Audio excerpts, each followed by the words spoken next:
ভোরের আলো ফোটার কিছু সময় পর আমি দেখি আমার বড় দিদি রিমার রুম থেকে বাবা বেরুচ্ছে।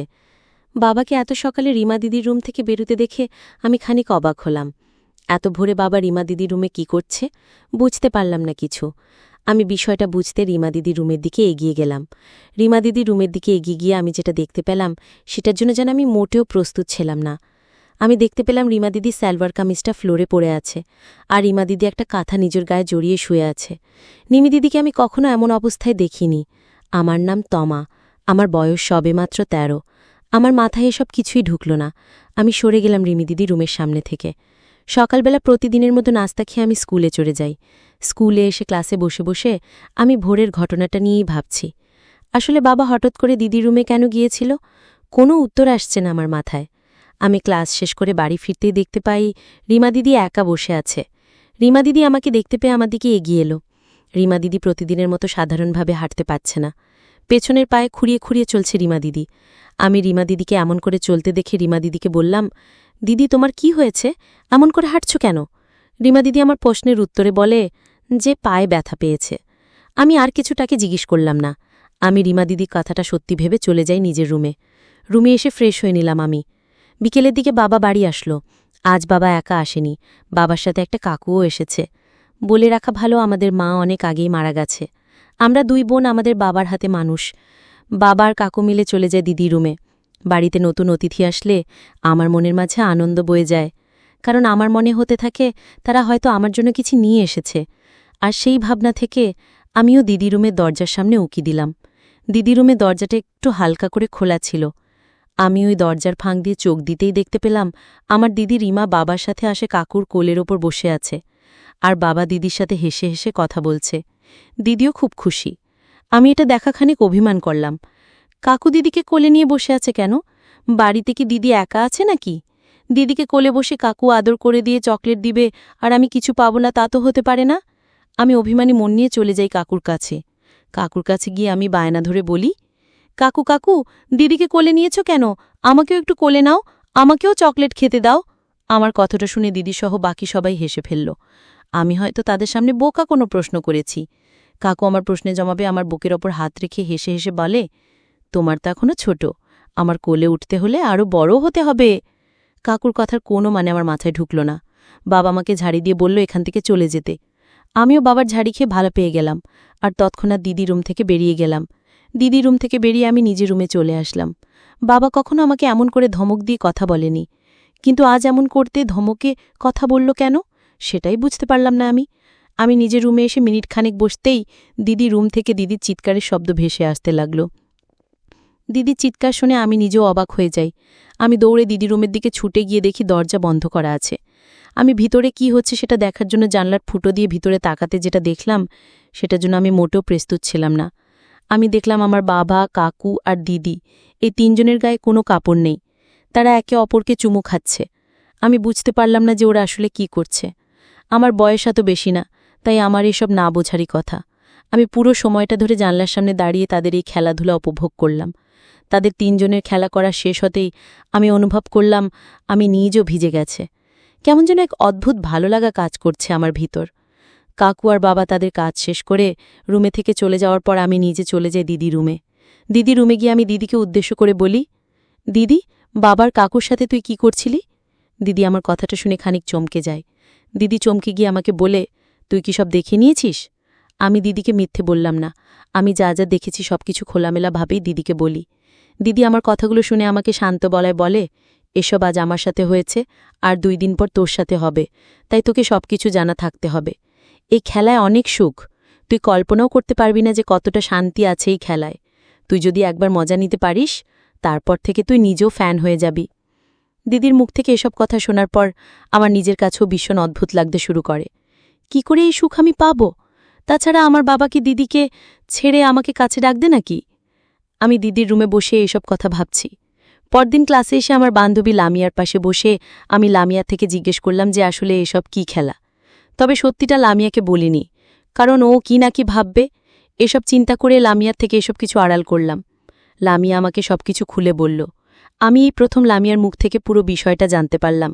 লামিয়ার মুখ থেকে সবটা শোনার পর নিজের ভিতর অনেকটা পরিবর্তন লক্ষ্য করলাম আমি। বাবার প্রতি এক অদ্ভুত টান অনুভব করলাম আমি। মনে হচ্ছে আমি এক্ষুনি বাবার কাছে ছুটে চলে যাই আর বাবাকে বলি সেই প্রশান্তিটা দিতে। কিন্তু সেটা যে সম্ভব নয়। বাবার কাছে ধরা দিতে গেলে বাবা কি না কি বলে, সেটা নিয়ে আমার আসল চিন্তা। আমি স্কুলের থাকাকালীন পুরো সময়টা ধরে ভাবতে লাগলাম কী করা যায়, কিন্তু কোনো কিছুই আমার এই ছোট্ট মাথায় আসলো না। আমি স্কুল শেষ করে বাড়ি ফিরে এলাম। বাড়ি ফিরে এসে দেখি বাবা বাড়িতে নেই। বাবাকে বাড়িতে না পেয়ে আমি মন খারাপ করে নিজের রুমে বসে থাকলাম। বিকেলের দিকে আমি বাড়ির পেছনে গিয়ে কয়েকটা বান্ধবীর সাথে খেলা করছিলাম। তাদের মধ্যে একটা বান্ধবীর নাম ছিল শান্তা। ওর বয়স আর আমার বয়স একদম জিম। আমরা যখন রোজ এখানে খেলা করতে আসতাম, তখন পাড়ার এক কাকু এসে দাঁড়িয়ে থাকত। আমাদের কারোর বুকের উপর ওড়না ছিল না, আর ওই কাকু আমাদের মাঝে মধ্যে তার কাছে ডেকে নিয়ে কথা বলার ছলে আমাদের বুকে হাত দিত। আমাকেও অনেকবার ডেকেছে। উনি বুকে হাত দিলে আমার তেমন একটা খারাপ লাগত না, বরং ভালোই লাগত, এই ভেবে যে উনি হয়তো সাধারণভাবেই ধরেছে। কিন্তু আজ বুঝতে পারছি যে আসলে উনি কোনো মতলবে ধরত। বিকেলে বান্ধবীদের সাথে খেলা করার সময় আচমকা আমার চোখ পড়ল সেই পাড়ার কাকুর দিকে। আজ কাকু আমার বান্ধবী শান্তাকে তার কাছে ডেকেছে। আমি আজ আর বোকার মতো থাকলাম না। আমি বুঝতে পারছি কাকু নিজের হাত সাফাই করতে এসেছে। তাদের হাতের সেই মিষ্টি মধুর ছোঁয়া আমার বান্ধবী শান্তাকে দিতে এসেছে সে। আমি সেই ছোঁয়া চাইছি। আমি চাইছি না আমার বান্ধবী ওই শান্তির স্পর্শটা নিজের গায়ে মাখুক। আমি সোজা দৌড়ে চলে যাই কাকুর কাছে। কাকুর কাছে এসে আমি কাকুর পাশে গিয়ে দাঁড়িয়ে বলি, কাকু, তুমি শান্তির বুকে হাত দিচ্ছ কেন? আমার প্রশ্ন শুনে কাকু খানক হকচকিয়ে গিয়ে আমাকে উদ্দেশ্য করে বলল, কেন রে, কি হয়েছে? তাছাড়া আমি তো তোদের আদর করছি। কাকুর কথাটা শেষ হতেই আমি বললাম, এসব কেমন আদর সেটা কিন্তু কাকু এখন আমি খুব ভালো করেই জানি। আমি সব্বাইকে বলে দিব যে তুমি অনেক নোংরা। আমার কথাটা শোনার পর কাকু পুরো থ মেরে যায়। শান্তিকে উনি ছেড়ে দিতেই শান্তি দৌড়ে চলে যায়। শান্তি চলে যাওয়ার পর আমি কাকুর আরও কাছে এগিয়ে গেলাম। কাকু রীতিমতো ঘামছে। আমি কাকুকে এমন করে ঘামতে দেখে মুচকে একটা হাসি দিয়ে বললাম, কি কাকু, আমার কথা শোনার পর এমন করে ঘেমে যাচ্ছ কেন? কি হয়েছে, এত ভয় কিসের? আমার কথার জবাবে কাকু বলে, দেখ মা, আমি ভুল করেছি। আর কখনো তোদের এখানে এসে কিচ্ছু বলবো না। আমাকে ক্ষমা করে দিস, কাউকে কিচ্ছু বলিস না। আমি কাকুর কথা শুনে বুঝতে পারছি যে কাকু খুব করে ভয় পেয়ে গেছে।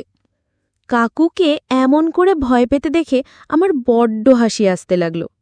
কাকু নিজেও জানে না আমি তাকে ভয় দেখাতে নয়, বরং কাকুর থেকে আরও বেশি কিছু পাওয়ার নেশায় আমি এসব কথা তাকে বলেছি। আমি কাকুকে নির্ভয়ে দিয়ে বলি, কাকু, তুমি অযথা ভয় পাচ্ছ। আমি তোমার সাথে কোনো প্রকার ঝামেলা করতে এসব কথা বলিনি। আমি তোমার হাতের ছোঁয়া পেতে চাইছি, তাই তোমাকে এসব কথা বলছি। আমার কথাটা শোনার পর যেন কাকু আকাশ থেকে মাটিতে পড়ল। কাকু আমার দিকে বিস্ময়ের দৃষ্টিতে তাকিয়ে বলল, তার মানে তুই সবটা বোঝার পরও আমার থেকে হাতের টেপাত কাচ্ছিস? আমি বললাম, হ্যাঁ, সেটাই চাইছি। দিবে না কাকু তোমার মেয়েকে শান্তি? আমার কথা শোনার পর কাকুর চোখে মুখে তীব্র নেশা ভর করল। কাকুর মুখটা দেখার পর আমার আর বুঝতে বাকি থাকল না যে কাকু আসলে কী চাইছে। কাকুর চোখে মুখে খুশির ছাপ দেখে আমি নিজেও পাগল হয়ে উঠলাম। কাকু খুশিতে গদগদ হয়ে গিয়ে আমার কোমর ধরে হ্যাঁচকা টান দিয়ে আমাকে তার সাথে লেপটে নিয়ে আমাকে উদ্দেশ্য করে বলল, আজ তোকে ভিন্ন মজা দিব, চল আমার সাথে। কাকু আমাকে তার সাথে করে নিয়ে চলে যায় পোড়া বাড়িতে। পোড়া বাড়িতে সচরাচর কেউ আসে না, একদম ফাঁকা বাড়ি এটা। আমাকে কাকু তার কোলে তুলে নিয়ে যায় পোড়া বাড়িতে। কাকুর কোলে উঠে আমার ভীষণ ভালো লাগছে। মনে হচ্ছে যেন আজ আমি আমার স্বামীর কোলের উপর উঠেছি আর আজ আমার বাসর হবে। কাকু আমাকে পোড়া বাড়ি নিয়ে গিয়ে ফ্লোরে শুইয়ে দিয়ে আমার সমস্ত জামাকাপড় খুলে ফেলল, সাথে তারটাও। আমার খুব ভালো লাগছে এসব কিছু। আমি কাকুর ওটা দেখে খুব শান্তি পেলাম। সেই একটা জিনিস। কাকু আমাকে আর অপেক্ষা করালো না, দুম করে আমার উপর এসে আমার কুমারিত্ব হরণ করল। আমিও নিজের ইচ্ছায় কাকুকে দিয়ে নিজেকে শান্তি দিলাম। প্রচণ্ড ব্যথা হচ্ছিল আমার। তবে এই ব্যথায় এক অদ্ভুত শান্তি আছে, এক অদ্ভুত পরিতৃপ্তি আছে। আমি বেশ অনেকটা সময় ধরে কাকুর সাথে থাকলাম। কাজ শেষে কাকু নিজেই আমাকে বাড়ি দিয়ে গেল। আমি বাড়ি এসে রাতের দিকে খাবার খেয়ে ঘুমিয়ে পড়তে নিলাম। এমন সময় রিমা দিদির ঘর থেকে বাবার চিৎকারের শব্দ আসলো। মনে হচ্ছে বাবার রেগে গেছে। বাবা চিৎকার করে বলছে, তোর যদি এখন মাসের ওই সময় চলে তবে আমি কি করব? আমার এক্ষুনি লাগবে, আমাকে করতে দে রিমা। বাবার কথাগুলো শোনার পর বুঝলাম যে দিদির হয়তো মাসের ওই সময়ে চলছে। এখন দিদি চাইলেও কাউকে নিজেকে দিয়ে শান্ত করতে পারবে না, আর দিদির উপর হয়তো বাবা এই কারণেই রেগে আছে। বাবাকে শান্ত করার দায়িত্ব এখন আমার ছাড়া আর কারোর হাতে নেই। এই সুযোগটা মিস করা যাবে না। আমি বিছানায় শুয়ে শুয়ে এসব ভাবছি, কিন্তু বুঝতে পারছি না বাবাকে কি করে আমি বোঝাবো যে আমি তাকে শান্তি দিতে চাই। আমি মরার মতো শুয়ে থাকলাম বিছানায়। মিনিটখানেক সময় কেটে যাওয়ার পর বাবা নিজেই আমার রুমে আসলো। বাবা আমার রুমে এসে দেখল আমি বিছানায় শুয়ে আছি। আমাকে শুয়ে থাকতে দেখে বাবা আমার পাশে এসে বসে আমাকে ডাকল। আমি বিছানা থেকে উঠে বসে বাবাকে উদ্দেশ্য করে বললাম, বাবা, কি হয়েছে? তুমি এমন করে রেগে আছো কেন? আমাকে বলো কি হয়েছে? আমার প্রশ্নগুলো শোনার পর বাবা একটা দীর্ঘশ্বাস ফেলল। আমি প্রার্থনা করছি, একবার বাবা আমায় বলুক নিজে থেকে। আমি সেই প্রত্যাশায় বসে আছি। বাবা আমাকে বলল, দেখ মা, আমিও তো মানুষ, আমার নিজেরও ইচ্ছা আছে। আমি বুঝতে পারছি না তোকে কি করে বলবো, কিন্তু সত্যি কথা হলো আমি চাইছি তোকে আদর করতে। তোর মা বেঁচে নেই, আমি দ্বিতীয় বিয়ে করিনি তোদের সুখের কথা চিন্তা করে। তোরা দুই বোন কি আমাকে একটু সুখ দিতে পারবি না? বাবার কথাগুলো শোনার পর আমি ভীষণ ইমোশনাল হয়ে গেলাম। আমার চোখের কোণে জল জমে গেছে। আমি কান্না না করে থাকতে পারছি না, কারণ বাবা সত্যি আমাদেরকে অনেক ভালোবাসে, আর তার ভালোবাসার মূল্য যদি আমরা না দিই তবে কে দেবে? আমি বাবাকে আলতো করে জড়িয়ে ধরে কান্না করে দিয়ে বললাম, বাবা, তুমি আর কষ্ট পেও না, আমি বুঝতে পেরেছি তোমার কষ্ট। বাবা, আমি আর দিদি দুজনে মিলে তোমাকে সুখ দেব, তোমাকে আর কষ্ট পেতে দেব না। আমি আজ থেকে আমি তোমার স্ত্রী আর তুমি আমার স্বামী। আমাকে তুমি যেমন ইচ্ছা তেমন করে আদর করতে পারো। বাবার কথাগুলো শোনার পর বাবার চোখ জোড়া ছলছল হয়ে আসলো। বাবার খুশি যেন আর শেষ হয় না। বাবা হয়তো এটাই চেয়েছে। বাবা আমার কাছে এসে নিজের আদর দিয়ে আমাকে সারা রাত ধরে পূর্ণ করল। আমি সারা রাত ধরে বাবার আদর খেয়ে ভীষণ শান্তি পেলাম। তারপর থেকে আমরা দুই বোন একসাথে বাবার সাথে থাকতে শুরু করি। আমাদের এই সংসারটা এখন সুখ দিয়ে ভরা। সারা দিন পর বাবাকে তৃপ্তি দিতে পেরে যেন আমার কাছেও ভালো লাগছে। বাবাকে শান্তি দিতে পেরে আমিও নিজেও ধন্য। বন্ধুরা, কেমন লাগলো আমাদের দুই বোন আর বাবার এমন রোমান্টিক ভালোবাসার গল্প? কমেন্ট করে জানাবে। আর নেক্সট পর্ব পেতে চাইলে এক্ষুনি কমেন্টে নেক্সট লিখে জানাবে। তাহলে দ্রুত আসবে নেক্সট পর্ব। দেখা হচ্ছে পরবর্তী গল্পে। সেই পর্যন্ত ভালো থাকবে। ধন্যবাদ।